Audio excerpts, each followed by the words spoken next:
Hey, what's up with it once again, ladies and gentlemen, fanboys and fangirls, everyone else in between. Nintendo Sony for 2011 here. Hey, MannyWolverine, you know the rest. Intros and outros and channel on my Twitter, Instagram, and of course, YouTube right in, just in case anything bad happens to this channel. And everyone else, if you can. Anyways, I wasn't actually originally to do a video today. It's Friday as I'm doing this now. I still want to do that reaction to PS5, break and teardown. I already watched on Smallway Media's Plus's channel already, but still. I still want to watch most of it because he didn't have any audio for it, and that sucks. I still need to do a commentary / shorter reaction to it, so maybe I'll do it. You know, it's almost 3 days old, but whatever. It's still extremely recent. It's Sony related. Anything Sony and Nintendo related, you already know I'm going to be on that shit like white on rice, ASAP, or soy sauce. Anyways, I'm getting some Microsoft news. So even though I said I wasn't going to do that much Square Enix or Microsoft news anymore, it's still super important, but I told you guys, like I said in the description, this thumbnail of this video, in the description, that there's going to be problems with either the beginnings for the Sony PlayStation 5, and even the Microsoft one too, and the whole Nintendo Switch rumors, Nintendo Switch 2 and 3 and 4 and 5. They say they're going to try to start making like smartphones and shit. Oh, you know how you get Samsung and like iPhones every year or whatever? They're going to try to start doing that.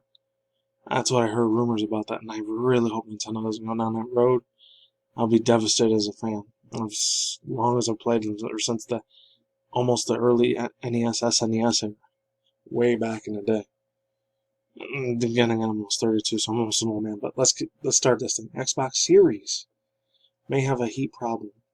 This comes from Dalton Cooper. Hopefully, I don't have to ruin my phone, but I might have to because this thing gives me problems sometimes. Dalton Cooper, 3 days ago. Okay. This is in a little over times a month, and I guess there's going to be some issues. I said before, my friend, there's going to be a bunch of problems in this thing. It's already happening. The same with the PS5 when that comes out, I think October 12th or November 12th, I forget. Hopefully I don't have to do too much research. I got to keep it down because my mate's sleeping next door, so yeah, there's that. Over a month's time, the Xbox Series X will still hit store shelves as its most powerful video game console on the market, and apparently the kind of thing that kind of power is going to make the Xbox Series X generate a significant amount of heat.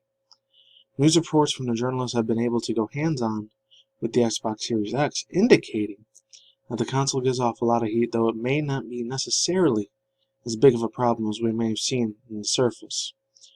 These reports were complied by VGN, the first coming from Jacques Videos, hopefully I'm saying that right, Jacques Videos of Ken Bogart. The new Xbox Series X, I've never heard of him before. Must be a big tech PC gamer or something, I don't know. Or Twitch streamer, but let's continue. In the new Xbox Series X video, Bogart stated that Microsoft Xbox Series X is quite the system, but it emits a significant amount of heat. Bogart compared the Xbox Series X to a fireplace shaft. Oh, and even began to say as far as because, quote, you can heat up the flat with it. It's worth pointing out that Bogart's Xbox Series X generated this amount of heat while he was testing the backwards compatibility of the games.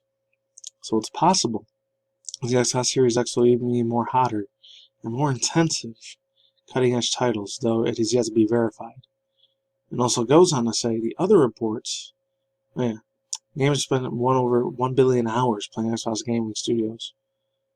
Alright, other Xbox Series report is possible that the heating issues for the Steams by Giant Bomb's Jeff Bakler, hopefully I'm saying it right, Bakler, echoed Bogart's report of the Xbox Series X console giving off a lot of heat. Though he noted that this is happening even when the console is in standby mode. Same video, Bakler removed, hopefully I'm saying that right, Bacarlard removed an Xbox Series X's expandable storage card and seemingly burns out of his hand on it, remarking that the card was also surprisingly hot. Also goes on to say, oh, okay, this is almost done, thank God. Even when Microsoft, oh wait, excuse me, here we go. When one looks at Microsoft's history, that's what I meant to say. When the overheating console, the Xbox 360's dreaded red ring of death. I remember that so much when I was like a sophomore, junior in high school. That shit was giving me so many damn problems. Well, one of my friends, because I never owned an Xbox 360, but they had one. I used to go over their house like once a week back in the day. Good ass times. Rendering a death that's understandable. Now, some of the fans may be concerned about these reports. However, there are a couple of things to keep in mind. Firstly, the console, amidst much of this heat, is not necessarily a bad thing, as it is successful expelling the heat. That's exactly what the console's unique design was meant to be. So while the Xbox Series X may emit a lot of heat, it is not necessarily overheated. Kind of put their own foot in their mouth saying that, but whatever, I'll give my thoughts, views, and opinions in the end. The other thing to know that to keep in mind is that the Xbox Series X consoles that the journalists have right now are pre-release builds and may not be indicative enough of what actual final designs will be, bringing enough to the table of the heating. While the Xbox Series X releases draw closer, fans will soon be able to find out how exactly the console performs for themselves. Oh, it launches November 10th. I thought it came out last month. Oh, whatever. Yeah, so overall thoughts, views, and opinions. If you're an Xbox, Microsoft, Sony fan, and even if you're a Nintendo or just Sony fan in general, even PC fan, if you've been around as long as I've been, I'm in my early 30s, so I've been around video game consoles for a very, very long time, most of my life. Probably 25, 26 years, give or take, so it's probably like 6 or 7, maybe by mid-late 90s. So, holy crap. You already know a lot of these consoles, even when way back in the PS1, like, if any guys remember old enough as I am, and the PlayStation 1 Portable, that one had a lot of issues, same with the PS2 beta releases. The first pre-orders always have a lot of freaking problems. So this is nothing new. So if you're a little bit younger, you're probably like, I don't know, 19, 20 right now. And you guys are in late teens or 20s. You're probably say, oh my god, it's the worst news ever. Relax.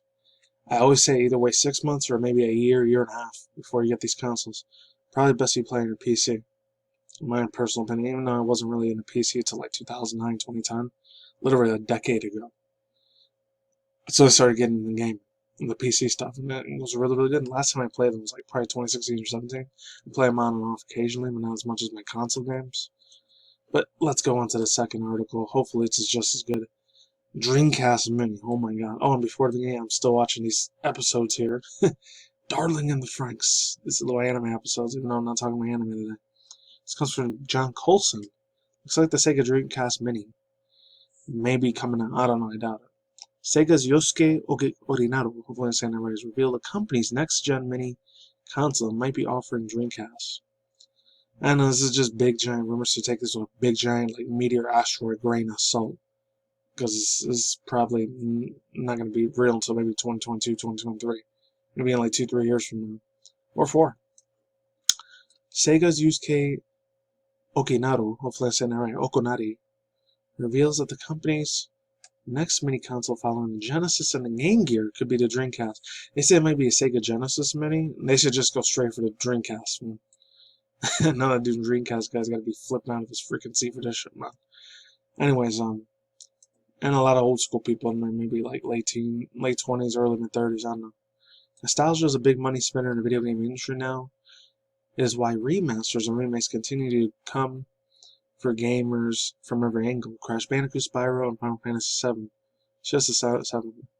The game or franchise are enjoyed by a modicum of success upon the first release. Chances are a developer or dev somewhere is either in the process of thinking about bringing it back for a second run. That just doesn't go for gamers either. It also applies that the console by Nintendo and Sega have reintroduced the mini versions of some iconic hardware. Many remakes of the NES, SNES, and Genesis are already out in the market. But it's also the built-in games. Oh yeah, I remember it was like last year, I think, with the Sega Genesis Mini. I remember I covered that for a little bit. Let's move on. Sega also released a mini version of what already is very small Game Gear earlier this year, exclusively to Japan. I remember that too. Sony's Yusuke Okinari will be a Famitsu. Oh, it's from Famitsu, I didn't know that. The video game veteran is far from done when it comes down to the mini consoles, although Sega stepped away from the hardware games in 2001. I remember that was like 12 when I just stopped doing games, which sucked. I really wish I could have kept going. They still had a number of consoles left to choose from where they had miniature remakes. This quote, I think for the next one, we may go with a console with Mega Drive Mini. If we have to say some names, it could be Sega Genesis SG 1000 or Mini Dreamcast, Sega Dreamcast Mini. I would freak the hell out because I was a hardcore Sega fan. Well, not hardcore to a certain extent. I know I play a little bit of Dreamweavers, Crazy Taxi, a lot of like puzzle, like gotcha games on there, even before gotcha was even a thing. Well, let's move on. Sega Dreamcast, It's unfairly reported a failure, granted. It did perform, Didn't perform as well. I don't know, I keep fucking up today. As worldwide, and ultimately spelled Sega's end of the Sega console. However, that was a timing issue rather than the quality of numbers. Numerous games and franchises that would live on for years in a fashion such as Shenmue, Crazy Taxi, and Soul Calibur. Just to name a few. You guys can read the rest of this article on your own. Too long. Your overall thoughts and opinions, please bring back my nostalgia. Please bring it back. Oh my god. There are so many good ass old school fighter games and a lot of RPGs, even JRPGs that were on the Dreamcast. It was insane. The beauty of that thing had. Oh my god. This was us still living in upstate New York at the time. My god, I used to love Dreamcast so fucking much. But I haven't talked about this dude in a while. Freaking Dr. Lava himself, man. My man, the myth, the legend. And that's not what I wanted to talk about. On this. He had some 2 Pokemon TCGs that were only in Japan, so gotta give credit to him and Helix Chamber, the whole crew down there. Dr. Lava, my man, if you're listening, I applaud you. I give you a golf clap, because we may sleeping next door. But anyways, Double Edge. This official Snorlax artwork is featured exclusively in Japan. And Card Ass. I don't know why it's called Card Ass. Collectible. Card set. We'll be able to enhance the Volcanto set in a month, so be on the lookout if you want to see them all. Oh god, I want to see them all. This one was another one like Mewtwo, because I really want to show you that one. It's a beautiful ass one. This wasn't it. It was the Mewtwo one. Where the fuck is it at? This one. This official artwork of Mewtwo. It was like the last one I remember he posted was October 8th. Time guys, he just will be the 10 2 days ago. Official artwork of Mewtwo using Psycho was featured exclusively in 1997 card asset. We're enhancing a full set of 151 Pokemon. See sure you follow them if you want to see them all. Enhanced by, oh, I forgot to say that part. Fleckabents or Fleekabents. So shout out to Fleekabents. He did such a good job in this fan art, man. Absolutely beautiful enhancement. You imagine to see some old school Kensugi Mori art like this. This is extremely appreciative. Oh my god. I know this is a little bit more of an older tweet, but this looks cool. I like this. I like Shiny Salamence like a mother after in Gen 3. Those very few Gen 3 Pokemon I wasn't too crazy about. Oh man, but for me, I was always going to be Gen 2 or Gen 4 with all my all-time favorites. I still love Gen 1. I'm not a hardcore nostalgia fan of it. And I was raised in the 90s, but still. This is during Gen 4's development. Lots of Pokemon had gender differences, which may end up being cut from Generation 4's kind of build. Like Bagon Salamence is one, for example, where the females had small horns. This is pretty much the Garchomp, the Dragonite, and the other ones I'm trying to think of. Hydreigon, Haxorus, of all for Gen 3. And I forget what Gen 6 was. I think it was like that goopy one, like Goomy and Goodra. And 7 and 8, I don't know why 7 and 8's escaping me, man. Oh, Como and Hawkmo was such on 7, and then 8. We got that little, like, oh my god, it's a beautiful one. The one that looks like a little fighter jet air bomber. It's a ghost, it's a ghost dragon like Giratina. You people know who I'm talking about. But its face is stretched out. It's beautiful, man. I forget its name. The Dreepy. Dreepy's final evolution. I forget what it was. I think it started with a D. The other thing is Cavavolt? Vacavolt? Not Vigavolt. In 2018, the Japanese company, no, this one's a real good one, created a huge celebration interview for EV creators, lots of original artwork, tons of merchandise, like phones, clothing, artwork, and reprints. More about the event. Yeah, so, oh god, this is some beautiful ass artwork. Highly recommend you check this work. And that's it. Take it easy. And that's it. I'm out of here. Please subscribe down below. I'm done. Peace out, ladies and gentlemen. And boys and girls, as always. I'll talk as Nikki Kimori's. I'll see you and I see you guys a day, have a night, wherever you're in the universe out there. Stay tuned for content, channel, video game industry news, anime manga news, Twitter, Twitch, drama news, and I'm out. This is going on. Goodbye.